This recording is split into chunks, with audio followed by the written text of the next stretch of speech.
All right, folks, we are on a very, very limited amount of time for this evening's episode. But, folks, glad to be back after a week of technical problems and internet malfunctions, folks. But with that, welcome in, folks, again, for a very limited amount of time this evening to the WNBA 365 Network, your comprehensive home of all things WNBA and women's basketball. We'll get through one game tonight, some news and injury updates, and get to tomorrow's games. But, again, folks, apologize. But, again, we're somewhat against the wall tonight. For timing this evening that we can be with you here today. But welcome in, folks. Cal McClure joining you this evening, once again, solo from the Calamac Sports Studios in San Diego, California. Folks, reason why we're up against the clock tonight, again, I've had some stuff going on personally with the fam here, but also working on a couple of things for a very confidential job offer I cannot disclose right now at this point in time, but working on those. But thankfully glad to be back though. After a pretty rough week, folks. Sorry about last week. We had some internet problems here. The weather, of course, did not help here in San Diego. Of course, we had a pretty big fire, a pretty big fire move through the county pretty close to home a couple weeks ago. But glad to be safe and with you tonight, folks. Of course, get involved with the program via the web over on Facebook.com/WNBA365 at Calamac3 #WNBA365, or of course join in the live chat box on the right corner of your screen, and we'll get to your questions, comments, or concerns when we give ourselves a break in the action. One game tonight, one rare Monday game on the schedule this evening between the Fever and Sparks. This actually, folks, marks the second time in 4 seasons that LA has played a Monday home game against the Fever in Los Angeles. The Sparks win 80-62 to improve their home record to 8-0 now at home this regular season, while the Fever continue a downward spiral. Brianne January, 12 points, and Erica Wheeler and Candace Dupree combined for 22 points, 11 each. For Wheeler and Dupree, Chelsea Gray, 16 points, and Candace Parker and Neko Ogumake combining for 14 points each between those two this evening. Again, folks, very quick, though, want to bring up a very important announcement about tonight's game again.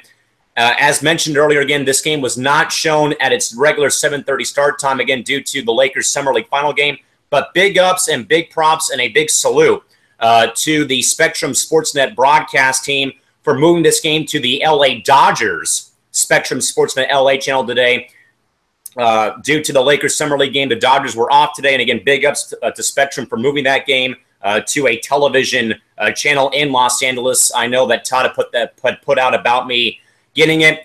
Todd, 2 problems, buddy. I live in San Diego. The Padres played, and I don't get Spectrum Sportsnet LA down here in San Diego. So 3 factors there that kept me from watching today's game. I was able to monitor it, though, during the course of my evening on the WNBA app. At least in the game, folks, again, missing this again due to the TV reasons. But for Los Angeles, they continue once again to establish dominance on their home floor. Again, now 8-0 on the season. And I don't know if I have any more adjectives or nouns to describe how well Chelsea Gray has played. We talked about it back last month after the back-to-back 20-point games against the Mercury and the Sky. And really, again, as I said, though, too, back here on July 5th or our last show, one of the very rare trades that works out in both teams' favors for the Sparks and Sun making that trade last offseason during the draft. Of course, Jonquel Jones is a emerging rising star and name to be remembered in the WNBA. And Chelsea Gray, of course, after spending some time to develop in Connecticut, has really, though, stepped up and taken that challenge and grabbed the bull by the horns and has done a phenomenal job doing that for LA. And then for Indy tonight, again, obviously, it's another loss for the Fever. It's somewhat going through that midseason swoon a little bit right now. They've struggled a little bit so far. Brianne January, 12 points tonight. Again, and she's kind of been battling some injury problems this year. And she really, though, when she's played, still shows her effectiveness, her efficiency tonight. And also, still, though, I mean, showing why she's been a very dominant and force to be reckoned with in the WNBA. And in this regards to Erica Wheeler, I mean, obviously, we've seen a lot of probably, talent that was good in college and either didn't have a very smooth transition to the WNBA. But Erica Wheeler has really put herself on the WNBA map and has really established herself this season.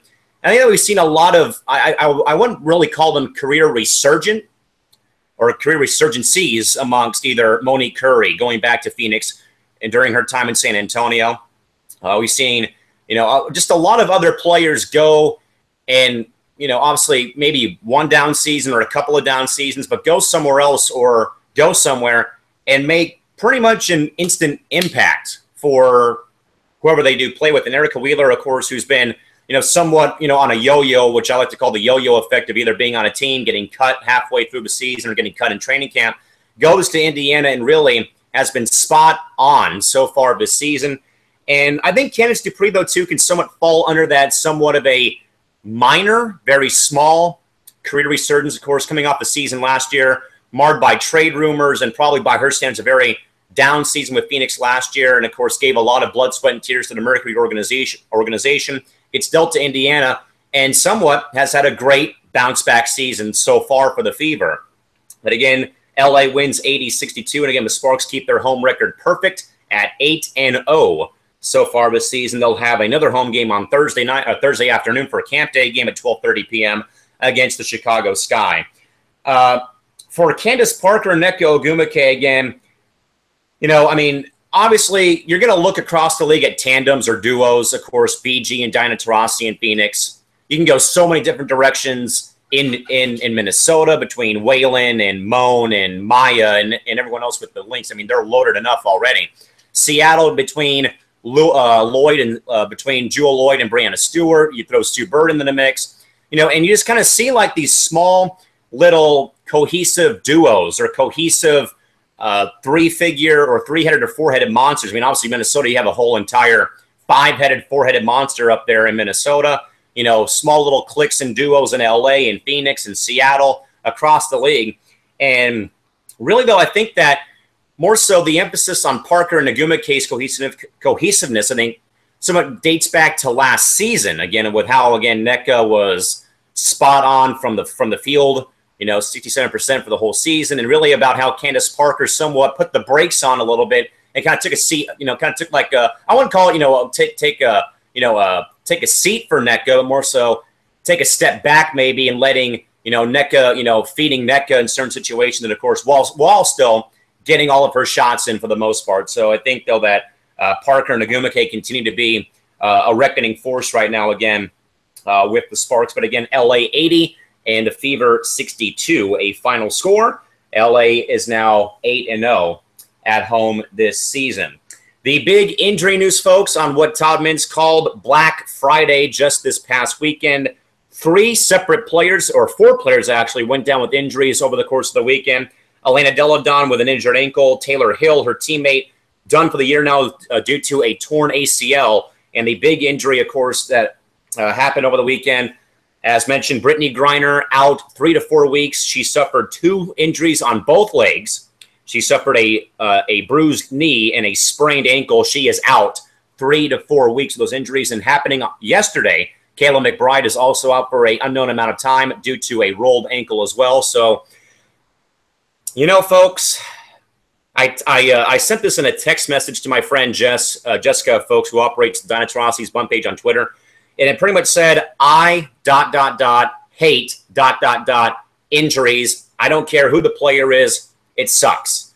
And seeing 4 players in a span of 72 hours go down with injuries. And only that, trend here, number 1 draft pick of 2013, number 2 pick of 2013, and the number 4 pick of the 2013 draft all went down with injuries on the same night. So, again, Deladon, ankle injury. Taylor Hill, very terrible news for her, torn ACL, done for the season. And then Brittany Griner, bruised knee, sprained ankle. She's out 3 to 4 weeks roughly. And as mentioned, or should be noted here by our good buddy Doug Feinberg of the Associated Press, both Deladon and Griner, as you may expect, are now out for the All-Star Game festivities in Seattle this upcoming weekend. Folks, obviously, you can't control injuries. You can't control, those are all out of your reach. But talk about a domino effect. Again, 3 players. I have 3. There's 4, though, that were hurt, though, over the weekend. But probably, though, a weekend to forget for the WNBA in regards to star players getting banged up and injured this past weekend. And hopefully all 4 of those players, folks, have speedy recoveries. We hope to see you guys back out on the floor doing what you do best very, very soon. But again, Elena Deladon was held out of yesterday's game for the Mystics due to an injured ankle. Taylor Hill also is now out for the season. She ripped her ACL in the Mystics game. And Brittany Griner is going to be out 3 to 4 weeks due to a bruised knee and sprained ankle. She's out 3 to 4 weeks. And also, again, Kayla McBride hurt her ankle on Sunday. Again, no timetable for her return at this point in time. As a reminder, folks, the 2017 WNBA All-Star Game will take place from Seattle, Washington this upcoming Saturday afternoon, 12:30 p.m. Pacific time tip-off, 3:30 Eastern. Catch it on ABC 123 from the Key Arena in Seattle, Washington. Again, folks, the 2017 WNBA All-Star Game, again, kicks off on Saturday afternoon, July 22nd. Tip-off at 12:30 p.m. Pacific, 3:30 Eastern on your local ABC affiliate. And sadly, folks, I will not be able to make the trip to Seattle this year. But as mentioned, again, our correspondent, Crystal Thomas, will be in attendance and will be in Seattle. So we hope to have a show with her while she's up in Seattle, either on Friday or maybe a special edition of the show on Saturday afternoon. And, folks, it also brings you to a very, very important story about Crystal. Again, folks, we know that she's been gone for a bit due to, again, her mom had a bit of a medical relapse issue. She's been in the hospital, but also Crystal was involved in a minor car accident, too, that did some pretty good damage to her vehicle, but thankfully Crystal is safe and sound after the accident. So, KT, glad that you're safe, and enjoy your time up there in Seattle, Washington for this weekend's All-Star Game festivities, folks. 2 games on the Tuesday schedule. Again, folks, rare to be coming here on a Monday and talking about a game tonight, but again, 2 games on the schedule for tomorrow. Stars visit the Dream at 8:30 a.m. Pacific time, 11:30 a.m. Eastern, and then the Storm and Sky hookup from Seattle for the ESPN2 telecast tomorrow night, 9 p.m. Eastern, 6 o'clock Pacific time on ESPN2. You know, folks, obviously the Stars, if they are without Kayla McBride, is going to be another big hurdle to jump over for the Stars team, while Atlanta is also scuffling a bit. So 2 scuffling teams hook up tomorrow morning. And then on Tuesday, and then later on Tuesday night, you have the Storm, who's also scuffled, and then the Sky, who's probably played some of the better improved basketball in a small way. Obviously, I know that they lost a couple days ago, but again, they rattled off 3 straight wins to kind of get back to a respectable record of some case. I know they're still 6-12, but they somewhat got back on track a little bit. Give me Atlanta at home over the Stars, and I'll take the Storm at home as well over Chicago on Tuesday evening. But again, folks, your 2-game schedule, 1 morning game and 1 evening game tomorrow. Stars and the Dream at 8:30 a.m. on Tuesday from the McCamish Pavilion in Atlanta, Georgia, and then the Sky and Storm on ESPN2, 6 o'clock tip-off from the Key Arena in Seattle, Washington tomorrow evening here for your Tuesday schedule. And also, folks, one more friendly reminder, but again, the All-Star Game festivities will kick off on Friday. What I at least saw, folks, we'll have more about the All-Star Game festivities for you folks probably on Wednesday. Folks, we will be here all week, minus tomorrow. We will be here all week, at least at this point. Knock on wood that nothing happens. But again, we will be back though on Wednesday for you folks here, and again be here at least through the week, and hopefully, as mentioned, hopefully we'll be able to get we'll be able to get a show in while Crystal is up in Seattle for the All-Star Game festivities at this point in time. And, folks, to revisit the scoreboard again for the lone game on this Monday. But, again, the the Sparks over the Fever the night 80-62. LA now 8-0 at home and now 14-5 on the overall season. The Fever's tailspin continues again. Again, folks, I want to address this real quick once more this evening. But, again, at least for right now, this is probably the last time that a Sparks game, for now at least, will not be shown on local TV. But, again, folks, major props, major ups, a major shout-out to the execs over at Spectrum Sportsnet and Spectrum Sportsnet Deportes and Spectrum Sportsnet LA. Again, folks, as a reminder, again, the game is being shown right now in its entirety on Spectrum Sportsnet itself. But again, due to the Lakers advancing to the NBA Summer League Finals against Portland today, the game was moved from Spectrum Sportsnet to the Dodgers TV station, which is Spectrum Sportsnet LA. And again, major props and ups to the management of those teams for working it out and putting that Sparks game on TV. Sadly, folks, the Dodgers have a pretty big problem right now with most of LA not being able to get the Dodger games on TV. But for the folks that did get Spectrum Sports in LA again, they were able to watch the game in its entirety this evening without any problems of anything blacking out. But again, folks, I know though that I just went back and found a show that I did yesterday a couple years ago when we were still LAS, when we were still the LA Sparks 365 network, and I had a pretty long rant about television. And again, I know that the Lakers come first. It goes Lakers, Galaxy, Sparks on the totem pole of Spectrum Sportsnet for TV reasons. But again, I'm sure that we will probably dive further into this on Wednesday night, folks. But again, I want to once again tip my hat, or salute at least, the execs over at Spectrum Sportsnet and Spectrum Sportsnet LA for, again, moving the Sparks game, again, instead of it being blacked out on TV, they were able at least to move it to a different station where people that did get the channel were able to still watch were still able to watch the game on television. Again, I know that Todd had probably posted on our Facebook page about me being able to watch the game, folks. I was not able to watch the game tonight on television, again, due to I was out taking care of some personal stuff, working on a few personal things, but also I wouldn't have been able to watch the game on Spectrum Sportsnet LA, again, due to there's a lot, folks, between TV contracts in certain cities. So again, with the Padres playing in San Diego and me having living here my whole life pretty much, but again, due to the contract negotiations and contracts with television, the Dodgers and Angels cannot have their games shown in San Diego on local television due to the Padres having those rights. So I was not able to watch the game on TV for that reason, and nor do I get Spectrum Sportsnet LA on my TV guide. I do get the Sparks games, but I do not get the Dodgers station, which is where the Sparks game was shown here this evening, here today. Well, I think that might probably do it, folks, for this very, very brief edition of our program this evening. Again, only one game, some news. But again, as a reminder, again, LA 80, Indiana 62, a final score this evening. The Sparks now 8-0 at home and now 14-5 on the regular season. 2 games on the schedule for Tuesday. Stars at the Dream at 8:30 a.m., the Sky and Storm wrap up the night at 6 o'clock Pacific on ESPN2.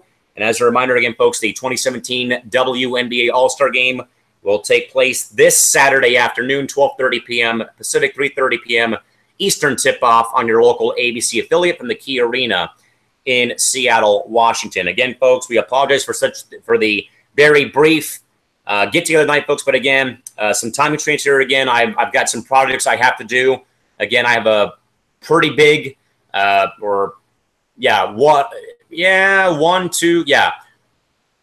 three pretty big but confidential job offers I'm sending demo reels out for. So again, we apologize for kind of being here so quick, kind of saying hi, chatting for a bit, and then going off there. But again, I got some work I need to do. But again, folks, we're glad to be back here at least. And again, as a reminder, we will be back here, folks, Wednesday, Thursday, Friday, and maybe Saturday, depending on what happens.